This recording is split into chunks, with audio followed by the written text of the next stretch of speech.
नमस्कार दोस्तों, मेरे चैनल कथा कोश पर आप सभी का स्वागत है। आज मैं आपके लिए लेकर आई हूँ मुंशी प्रेमचंद की कहानी दूध का दाम। कहानी पसंद आने पर चैनल को लाइक और सब्सक्राइब ज़रूर करें। इसके साथ ही आप हमें इंस्टाग्राम पर भी फॉलो कर सकते हैं। साथ ही दोस्तों, कमेंट सेक्शन में लिखकर अवश्य ही बताइएगा कि कहानी आपको कैसी लगी। तो आइए दोस्तों, कहानी की शुरुआत करते हैं।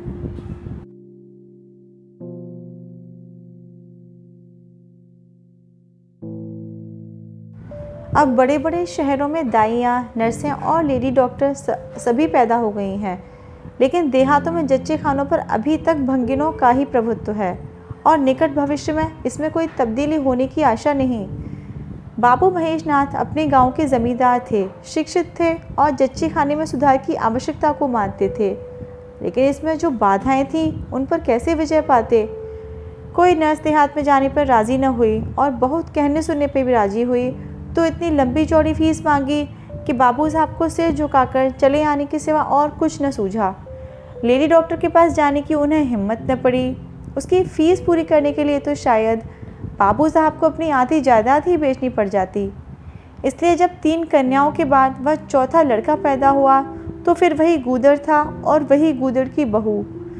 बच्चे अक्सर रात को ही पैदा होते हैं। एक दिन आधी रात को चपरासी ने गूदड़ के द्वार पर ऐसी हाँक लगाई कि पास पड़ोस में भी जाग पड़ गई। लड़की न थी कि मरी आवाज़ से पुकारता। गूदड़ के घर में इस शुभ अवसर के लिए महीनों से तैयारी हो रही थी। भय था तो यही कि फिर बेटी न हो जाए, नहीं तो वही बंधा हुआ 1 रुपया और 1 साड़ी मिलकर रह जाएगी। इस विषय में स्त्री पुरुष में कितनी ही बार झगड़ा हो चुका था, शर्त लग चुकी थी। स्त्री कहती थी, अगर अब की बेटा न हो तो मुँह न दिखाऊं। हाँ, मुँह न दिखाऊं, सारे लक्षण बेटे के ही हैं। और गूदड़ कहता था, देख लेना, बेटी ही होगी और बीज खेत बेटी होगी। बेटा निकले तो मूछें मुड़ा लूँ। हाँ, मूछें मुड़ा लूँ। शायद गूदड़ समझता था कि इस तरह अपनी स्त्री में पुत्र कामना को बलवान करके वह बेटे की अगुवाई के लिए रास्ता साफ कर रहा है। भूंगी बोली, अब तो मूछ मुड़ा ले दाढ़ीदार। कहती थी, बेटा होगा, सुनता ही न था, अपनी ही डंट लगाई जाता था। मैं आज तेरी मूछें मुड़ूंगी, खूंटी तक तो रखूंगी ही नहीं। गूदड़ ने कहा, अच्छा मूड़ लेना भली मानस, मूछें क्या फिर निकलेंगी ही नहीं।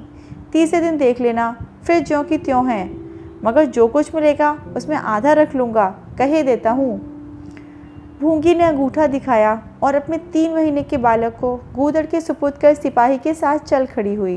गूदड़ ने पुकारा, अरे सुन तो, कहाँ भागी जाती है, मुझे भी तो बधाई बजाने जाना पड़ेगा, इसे कौन संभालेगा।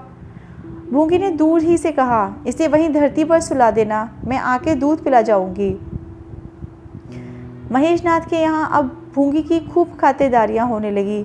सवेरे हरीरा मिलता, दोपहर को पूरियाँ और हलवा, तीसरे पहर को फिर और रात को फिर, और गूदड़ को भी भरपूर परोसा मिलता था। भूंगी अपने बच्चे को दिन रात में 1-2 बार से ज़्यादा न दूध पिला सकती थी। उसके लिए ऊपर के दूध का प्रबंध था। भूंगी का दूध बाबू साहब का भाग्यवान बालक पीता था और यह सिलसिला 12वें दिन भी बंद न हुआ। मालकिन मोटी ताजी देवी थी, पर अब की कुछ ऐसा संयोग कि उन्हें दूध ही न हुआ। 3 लड़कियों के बाद इतनी इफरात से दूध होता था कि लड़कियों को बदहजमी हो जाती थी। अब एक भी बूंद नहीं। भूंगी दाई भी थी और दूध पिलाई भी। मालकिन कहती, भूंगी हमारे बच्चे को पाल दे, फिर जब तक तू जिए बैठी खाती रहना। 5 बीघे माफ़ी दिलवा दूंगी, नाती पोते तक चैन करेंगे। और भूंगी का लाडला ऊपर का दूध हजम न कर सकने के कारण बार बार उल्टी करता और दिन ब दिन दुबला होता जाता। भूंगी कहती, बहू जी मुंडन में चूड़े लूँगी, कहे देती हूँ। बहू जी उत्तर देती, हाँ चूड़े लेना भाई, धमकाती क्यों है, चांदी के लेगी या सोने के। वाह बहू जी, चांदी के चूड़े पहनकर किसे मुँह दिखाऊंगी और किसकी हंसी होगी। अच्छा सोने के लेना भाई, कह तो दिया। और ब्याह में कंठा लूँगी और चौधरी के लिए हाथों के तोड़े, वह भी ले लेना, भगवान वह दिन तो दिखाएं। घर में मालकिन के बाद भूंगी का राज्य था। महरियाँ, महाराजिन, नौकर चाकर सब उसका रौब मानते थे। यहाँ तक कि खुद बहू जी भी उससे दब जाती थी। एक बार तो उसने महेशनाथ को भी डांटा था, हंसकर टाल गए। बात चली थी भंगियों की। महेशनाथ ने कहा था, दुनिया में चाहे कुछ और हो भी जाए, भंगी भंगी ही रहेंगे, इन्हें आदमी बनाना कठिन है। इस पर भूंगी ने कहा था, मालिक, भंगी तो बड़ों बड़ों को आदमी बनाते हैं, उन्हें कोई क्या आदमी बनावे। यह गुस्ताखी करके किसी दूसरे अवसर पर भला भूंगी के सिर के बाल बच सकते थे, लेकिन आज बाबू साहब ठठाकर हंसे और बोले, भूंगी, बात बड़े पते की कहती हो। भूंगी का शासनकाल साल भर से आगे न चल सका। देवताओं ने बालक के भंगिन पर दूध पीने पर आपत्ति की। मोटेराम शास्त्री तो प्रायश्चित का प्रस्ताव ही कर बैठे। दूध तो छुड़ा दिया गया, लेकिन प्रायश्चित की बात हंसी में उड़ गई। महेशनाथ ने फटकार कर कहा, प्रायश्चित की खूब बात कही शास्त्री जी। कल तक उसी भंगिन का खून पीकर पला बढ़ा, अब उसमें छूत घुस गई। वाह रे आपका धर्म। शास्त्री जी शिखा फटकार कर बोले, यह सत्य है। वह कल तक भंगिन का रक्त पीकर पला, मांस खाकर पला, यह भी सत्य है। लेकिन कल की बात कल थी, आज की बात आज। जगन्नाथपुरी में छूत अछूत सब एक पंगत में खाते हैं, पर यहाँ तो नहीं खा सकते। बीमारी में तो हम भी कपड़े पहने खा लेते हैं, खिचड़ी तक खा लेते हैं बाबूजी, लेकिन अच्छे हो जाने पर तो नेम का पालन करना ही पड़ता है। आप धर्म की बात न्यारी है। तो इसका यह अर्थ है कि धर्म बदलता रहता है, कभी कुछ और क्या। राजा का धर्म अलग, प्रजा का धर्म अलग, अमीर का धर्म अलग, गरीब का धर्म अलग। राजे महाराजे जो चाहे खाएं, जिसके चाहे खाएं, जिसके साथ चाहे शादी ब्याह करें, उनके लिए कोई बंधन नहीं। समर्थ पुरुष हैं, बंधन तो मध्य वालों के लिए हैं। प्रायश्चित तो न हुआ, लेकिन भूंगी को गंती से उतरना पड़ा। हाँ, दान दक्षिणा इतनी मिली कि वह अकेले ले जा न सकी, और सोने के चूड़े भी मिले। एक की जगह 2 नई सुंदर साड़ियाँ, मामूली नैनसुख की नहीं, जैसी लड़कियों की बाहर मिली थी। इसी साल प्लेग ने जोर बांधा और गूदड़ पहले ही चपेट में आ गया। भूंगी अकेली रह गई, पर गृहस्थी ज्यों की त्यों चलती रही। लोग ताक लगाए बैठे थे कि भूंगी अब गई। फला भूंगी से बातचीत हुई, फला चौधरी आए, लेकिन भूंगी न कहीं आई न कहीं गई। यहाँ तक कि 5 साल बीत गए। उसका बालक मंगल दुर्बल और सदा रोगी रहने पर भी दौड़ने लगा। सुरेश के सामने पिद्दी सा लगता था। एक दिन भूंगी महेशनाथ के घर का पर नाला साफ कर रही थी। महीनों से गलीच जमा हो रहा था। आंगन में पानी भरा रहने लगा था। पर नाले में एक लंबा मोटा बांस डालकर जोर से हिला रही थी। पूरा दाहिना हाथ परनाले के अंदर था कि एकाएक उसने चिल्लाकर हाथ बाहर निकाल लिया, और उसी वक्त एक काला सांप परनाले से निकलकर भागा। लोगों ने दौड़कर उसे मार तो डाला, लेकिन भूंगी को न बचा सके। समझे पानी का सांप है, विषैला न होगा। लेकिन पहले कुछ गफलत की गई। जब विष देह में फैल गया और लहरें आने लगीं, तब पता चला कि वह पानी का सांप नहीं, गेहुअन था। मंगल अब अनाथ था। दिन भर महेश बाबू के द्वार पर मंडराया करता था। घर में जूठन इतना बचता था कि ऐसे ऐसे 10-5 बालक पल सकते थे। खाने की कोई कमी न थी। हाँ, उसे तब बुरा ज़रूर लगता जब उसे मिट्टी के कसूरों में ऊपर से खाना दिया जाता। सब लोग अच्छे अच्छे बर्तनों में खाते हैं, उसके लिए मिट्टी के कसूरे। यो उसे इस भेदभाव को बिल्कुल ज्ञान न होता था। लेकिन गांव के लड़के चिढ़ा चिढ़ा कर उसका अपमान करते रहते थे। कोई उसे अपने साथ खिलाता भी न था। यहाँ तक कि जिस टाट पर वह सोता था वह भी अछूत था। मकान के सामने एक नीम का पेड़ था। इसी के नीचे मंगल का डेरा था। एक फटासा टाट का टुकड़ा, 2 मिट्टी के कसूरे और एक धोती, जो सुरेश बाबू की उतरन थी। जाड़ा, गर्मी, बरसात, हर एक मौसम में वह एक सी आरामदायक जगह थी। और भाग्य का बली मंगल झुलसती हुई लू, गलते हुए जाड़े और मूसलाधार वर्षा में भी जिंदा और पहले से कहीं स्वस्थ था। बस उसका कोई अपना था तो गांव का एक कुत्ता, जो अपने सहवर्गियों के जुल्म से दुखी होकर मंगल की शरण में आ पड़ा था। दोनों एक ही खाना खाते, एक ही टाट पर सोते। तबीयत भी दोनों की एक सी ही थी और दोनों एक दूसरे के स्वभाव को भी जान गए थे। कभी आपस में झगड़ा न होता।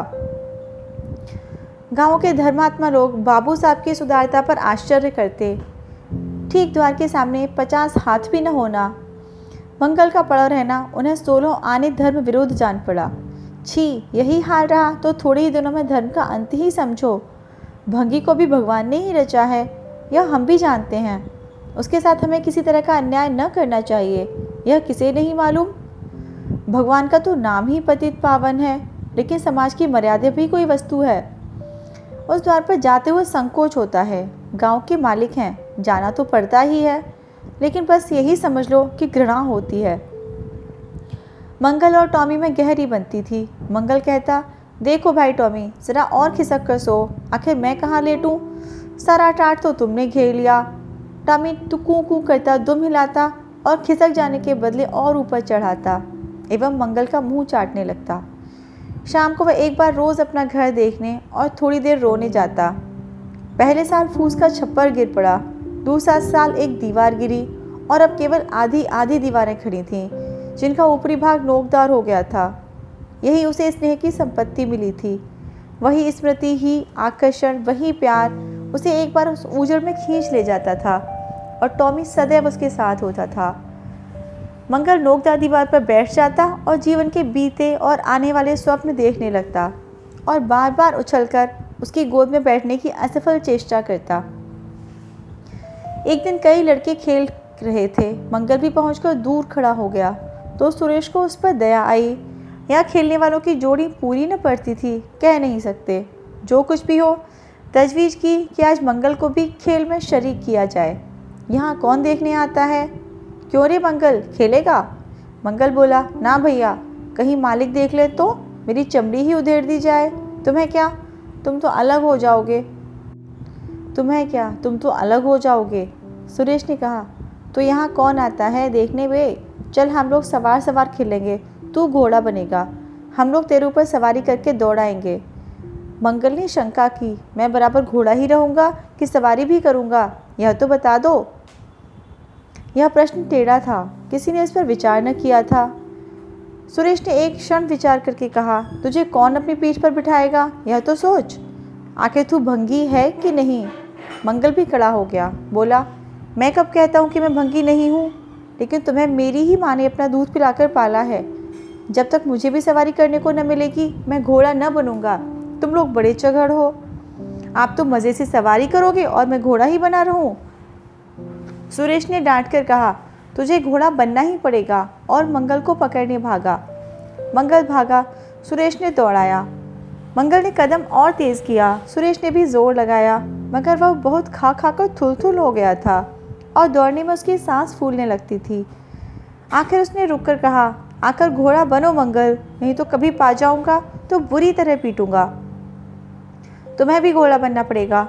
अच्छा, हम भी बन जाएंगे। तुम पीछे से निकल जाओगे, पहले तुम घोड़ा बनो, मैं सवारी कर लूँ, फिर मैं बनूंगा। सुरेश ने सचमुच चकमा देना चाहा था। मंगल का यह मुतालबा सुनकर साथियों से बोला, देखते हो इसकी बदमाशी, भंगी है ना। तीनों ने मंगल को घेर लिया और उसे ज़बरदस्ती घोड़ा बना दिया। सुरेश ने चटपट उसकी पीठ पर आसन जमा लिया और टिक टिक करके बोला, चल घोड़े चल। मंगल कुछ देर तक तो चला, लेकिन उसकी बोझ से उसकी कमर टूटी जाती थी। उसने धीरे से पीठ सिकोड़ी और सुरेश की रान से नीचे सरक गया। सुरेश महोदय लत से गिर पड़े और भोंपू बजाने लगे। माँ ने सुना, सुरेश कहीं रो रहा है। सुरेश कहीं रोए तो उसके तेज़ कानों में ज़रूर भनक पड़ जाती थी और उसका रोना भी बिल्कुल निराला होता था, जैसे छोटी लाइन की इंजन की आवाज़। महरी से बोली, देख तो सुरेश कहीं रो रहा है, पूछ तो किसने मारा है। इतने में सुरेश खुद आंखें मलता हुआ आया। उसे जब रोने का अवसर मिलता था तो माँ के पास फरियाद देकर ज़रूर आता था। माँ मिठाई या मेवे देकर आंसू पोंछ देती थी। आप थे तो 8 साल के, मगर थे बिल्कुल गावदी। हद से ज़्यादा प्यार ने उसकी बुद्धि के साथ वही किया था जो हद से ज़्यादा भोजन ने उसकी देह के साथ। माँ ने पूछा, क्यों रोता है सुरेश, किसने मारा? सुरेश ने रोकर कहा, मंगल ने छू दिया। माँ को विश्वास न आया। मंगल इतना निरीह था कि उससे किसी तरह की शरारत की शंका ही न होती थी, लेकिन जब सुरेश कसमें खाने लगा तो विश्वास करना लाजिम हो गया। मंगल को बुलाकर डांटा, क्यों रे मंगल, अब तुझे बदमाशी सूझने लगी? मैंने तुझसे कहा था सुरेश को कभी मत छूना, याद है कि नहीं, बोल। मंगल ने दबी आवाज़ से कहा, याद क्यों नहीं है? तो फिर तूने उसे क्यों छुआ? मैंने नहीं छुआ। तूने नहीं छुआ तो वो रोता क्यों था? गिर पड़े, इससे रोने लगे। चोरी और सीना जोरी? देवी जी दांत पीस कर रह गई। मारती तो उसी दम स्नान करना पड़ता, छड़ी तो हाथ में लेनी ही पड़ती, और छूत का विद्युत प्रवाह इस छड़ी के रास्ते उनकी देह में पैवस्त हो जाता। इसलिए जहाँ तक गालियाँ दे सकी दी और हुक्म दिया कि अभी अभी यहाँ से निकल जा, और फिर जो उस द्वार पर तेरी सूरत नज़र आए तो खून ही पी जाऊंगी। मुफ्त की रोटियाँ खा खा कर शरारत सूझती है आदि। मंगल में गैरत तो क्या थी, हाँ डर था। चुपके से अपने सकोरे उठाए, टाट का टुकड़ा बगल में दबाया, धोती कंधे पर रखी और रोता हुआ वहाँ से चल पड़ा। अब वह यहाँ कभी ना आएगा, यही तो होगा कि भूखों मर जाएगा, क्या हर्ज है। इस तरह जीने से क्या ही फ़ायदा, गांव में उसके लिए और कहाँ ठिकाना था। भंगी को कौन पनाह देता। उसी खंडहर की ओर चला जहाँ भले दिनों की स्मृतियाँ उसके आंसू पहुँच सकती थीं, और खूब फूट फूट कर रोया। उसी क्षण टॉमी भी उसे ढूंढता हुआ पहुंचा और फिर दोनों अपनी व्यथा भूल गए। लेकिन ज्यों-ज्यों दिन का प्रकाश क्षीण होता जाता था, मंगल की ग्लानि भी क्षीण होती जाती थी। बचपन को बेचैन करने वाली भूख देह का रक्त पी पी कर और भी बलवान होती जाती थी। आंखें बार बार कसोरों की ओर उठ जाती। वहाँ अब तक सुरेश की झूठी मिठाइयाँ मिल गई होती तो यहाँ क्या धूल फाकें। उसने टॉमी से सलाह की, खाओगे क्या टॉमी, मैं तो भूखा ही लेटा रहूँगा। टॉमी ने कूँ कूँ करके शायद कहा, इस तरह का अपमान तो ज़िंदगी भर सहना है, यूँ हिम्मत हारोगे तो कैसे काम चलेगा। मुझे देखो। कभी किसी ने डंडा मारा, चिल्ला उठा। फिर ज़रा देर बाद दुम हिलाता हुआ उसके पास जा पहुंचा। हम तुम दोनों इसीलिए बने हैं भाई। मंगल ने कहा, तो तुम जाओ, जो कुछ मिले खा लो, मेरी परवाह न करो। टॉमी ने अपनी श्वान भाषा में कहा, अकेला नहीं जाता, तुम्हें साथ लेकर चलूँगा। मैं नहीं जाता तो मैं भी नहीं जाता। भूखों मर जाओगे तो क्या तुम न मरोगे। मेरा कौन बैठा है जो रोएगा। यहाँ भी वही हाल है भाई। क्वार में जिस कुतिया से प्रेम किया उसने बेवफाई की और अब कल्लू के साथ है। खैरियत यही हुई कि अपने बच्चे लेती गई, नहीं तो मेरी जान गाड़ी में पड़ जाती। 5-5 बच्चों को कौन पालता। एक क्षण के बाद भूख ने एक दूसरी युक्ति सोच निकाली। मालकिन हमें खोज रही होंगी क्या टॉमी। और क्या, बाबूजी और सुरेश खा चुके होंगे। कहाँ ने उनकी थाली से जूठन निकाल लिया होगा और हमें पुकार रहा होगा। बाबूजी और सुरेश दोनों की थालियों में खूब घी रहता था, और वह मीठी मीठी चीज़, हाँ मलाई, सबका सब घूरे पर डाल दिया जाएगा। देखो, हमें खोजने कोई आता है। खोजने कौन आएगा, क्या कोई पुरोहित तो हो। एक बार मंगल मंगल होगा और बस थाली प्रणाली में उड़ेल दी जाएगी। अच्छा तो चलो चलें, मगर मैं छिपा रहूँगा। अगर किसी ने मेरा नाम लेकर न पुकारा तो मैं लौट आऊँगा, यह समझ लो। दोनों वहाँ से निकले और आकर महेश नाथ के द्वार पर अंधेरे में दुबक कर खड़े हो गए। मगर टॉमी को सब्र कहाँ, वह धीरे से अंदर घुस गया। देखा महेश नाथ और सुरेश थाली पर बैठ गए हैं। परोठे में धीरे से बैठ गया, मगर डर रहा था कोई डंडा न मार दे। नौकर में बातचीत हो रही थी। एक ने कहा, आज मंगलवार दिखाई नहीं देता, मालकिन ने डांटा था, इससे भागा है शायद। दूसरे ने जवाब दिया, अच्छा हुआ निकाल दिया गया, सवेरे सवेरे भंगी का मुंह देखना पड़ता था। मंगल और अंधेरे में खिसक गया।